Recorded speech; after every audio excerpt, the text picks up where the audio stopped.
The next time you see a perfectly timed ad, stop.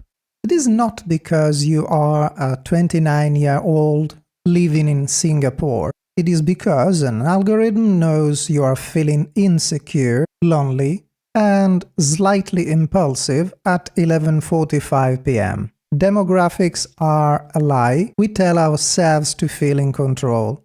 In reality, we are in a psychographic war. Traditional marketing is dead. Age, sex, and zip codes do not explain human behavior anymore. It does not care who you are on paper. It cares how you think. Today, we look at the invisible war for your mind. AI systems profile your mindset, not your market. And our laws have no way to stop it. For decades, we lived in a world of demographics. Television networks sold ads based on age brackets. Brands targeted women age 25 to 34. This was a crude way to guess what people wanted. It assumed that everyone in the same age group shared the same desires, the same fears, and the same values. But this was a compromise. We did not have better data. Today, that compromise is over. We have entered the era of psychography. This is the science of using behavioral data to map personality, beliefs, and emotional triggers. The shift is not just a change in technology. It is a fundamental change in how power is exercised over human behavior. Let us start with a simple truth. Demographics are a lie. In the 20th century, we grouped people by age and sex.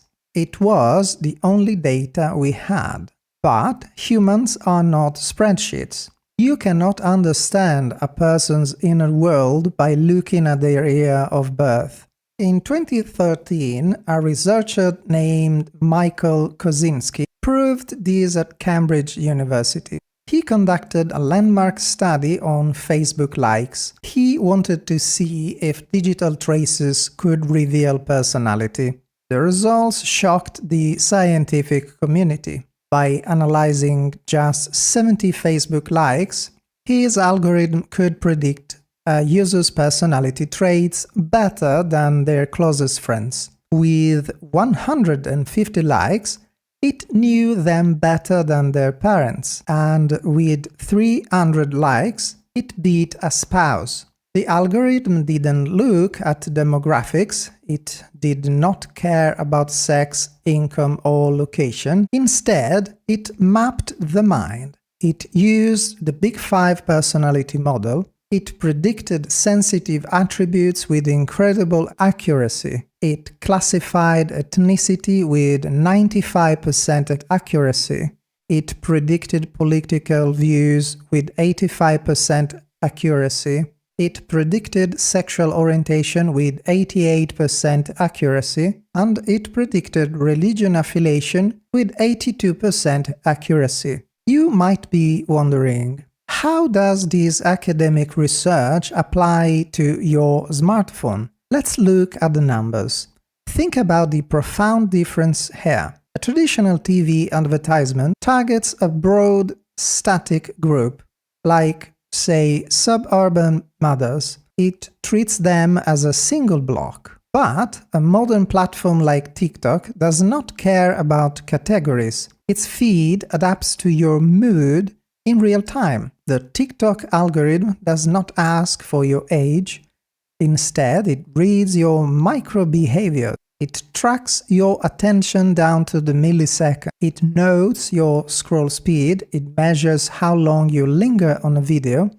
It observes when you pause, when you swipe away, and when you rewatch. Within minutes, the AI constructs a dynamic psychographic profile. It knows if you are anxious, bored, or seeking validation. It targets your mindset, not your demographic. It meets you exactly where your mind is at that very moment. How did this move from the laboratory to your smartphone? Meet the invisible profiling machine. This is not a future threat. It is the active business model of the largest platforms in the world. Think of Meta's new Advantage Plus advertising platform. In the past, an advertiser had to manually select target interests. They would choose keywords like golf, organic food, or business travel. Today, that manual targeting is considered obsolete. In Meta's new system, the recommendation is broad targeting. The advertiser does not select interests. They do not select specific age groups. They simply upload the ad creative.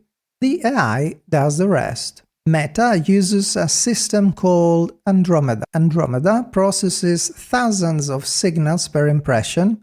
It analyzes your historical engagement, your purchase history, and your content interactions. But it goes deeper. The AI reads the ad itself. It parses the visual elements, the text copy, the emotional tone, and the audio. Then the algorithm finds the audience. It matches the ad's emotional frequency to your current cognitive state. If you are feeling stressed, it delivers a solution. If you are feeling impulsive, it shows a flash sale.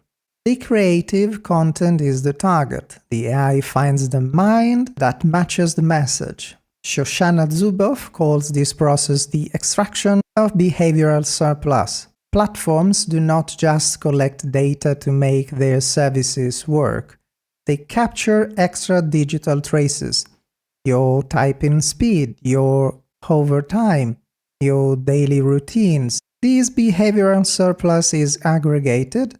It is fed into machine learning models to build predictive profiles. These profiles are sold in what Zuboff terms behavioral futures markets. Advertisers do not buy space. They buy guaranteed behavioral outcomes. Psychographic profiling is no longer a manual strategy. It is fully automated. It runs on autopilot, processing billions of lives every second. This machine is not just selling shoes. It has become a tool for shadow governance. It is a quiet mechanism that shapes the structure of society. Think about platform defaults. In my work on Imperium Machina, I wrote about this.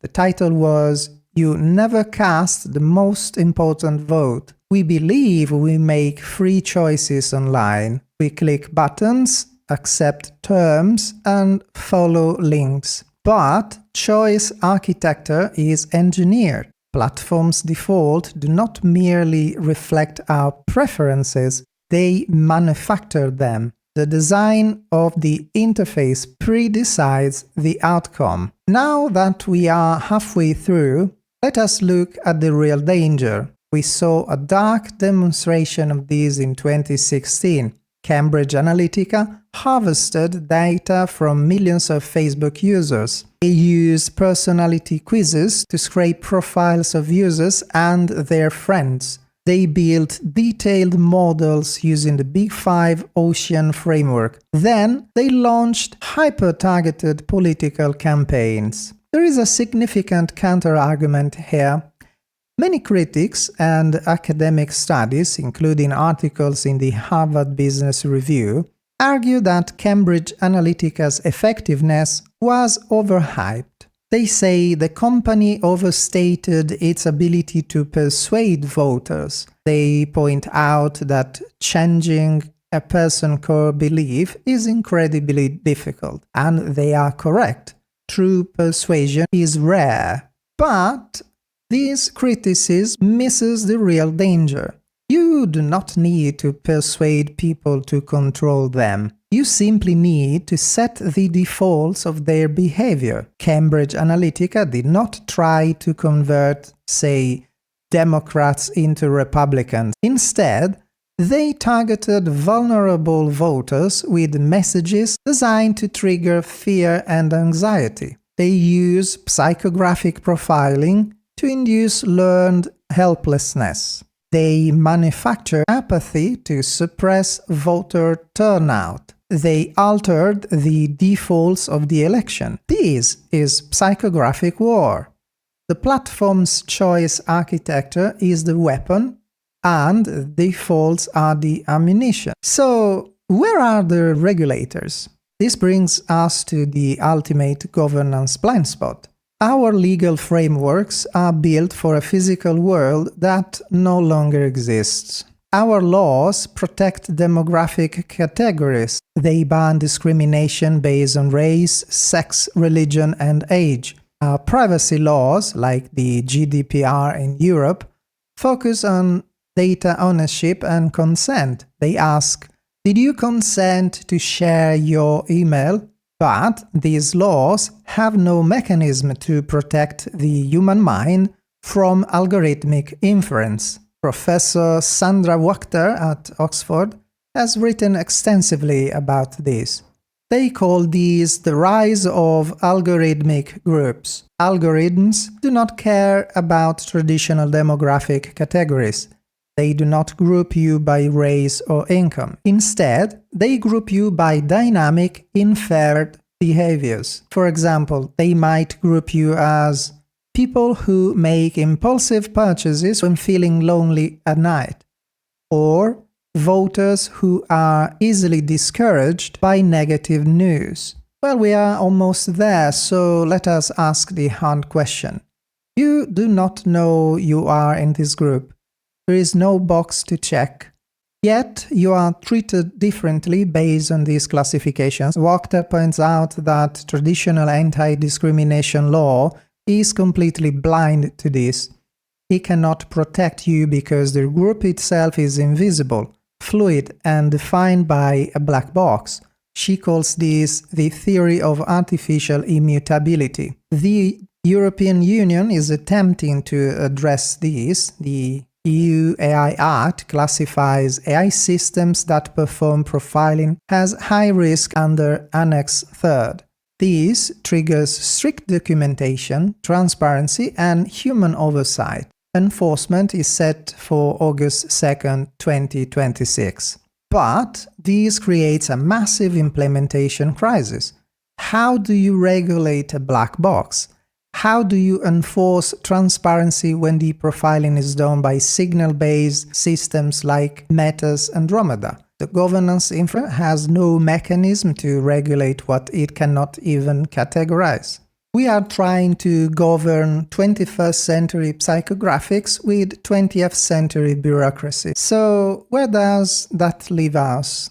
If the map is broken, how do we find our way? For decision makers and individuals, the answer is, you guessed right, strategic clarity. We must stop using outdated tools. We must recognize that the battlefield has shifted. In my work, I advocate for the 7-step strategy. This is a systematic sequential methodology. It is designed to eliminate assumption, drift, and misalignment. It starts with defining clear intention and moves to controlled, evidence-based outcomes. We must apply this strategic rigor to our own data practices. This quarter, stop looking at demographic charts. Do not build marketing strategies around age brackets. Instead, audit what your platform actually knows about your audience psychology. Look at the emotional triggers of your creative assets. Understand the choice architecture you are building. For individuals, the first step is self-awareness. Check your own ad settings on Google and Meta. See the categories the algorithm has inferred about your personality. Understand the defaults that have been set for you. In a world where machines pre-decide our choices, the ultimate act of rebellion is understanding your own mind. The psychographic war is real, and your mind is the battlefield. Well, that's it for today. If you have found useful what I've just said, please subscribe and leave a like, and see you in the next episode. Ciao!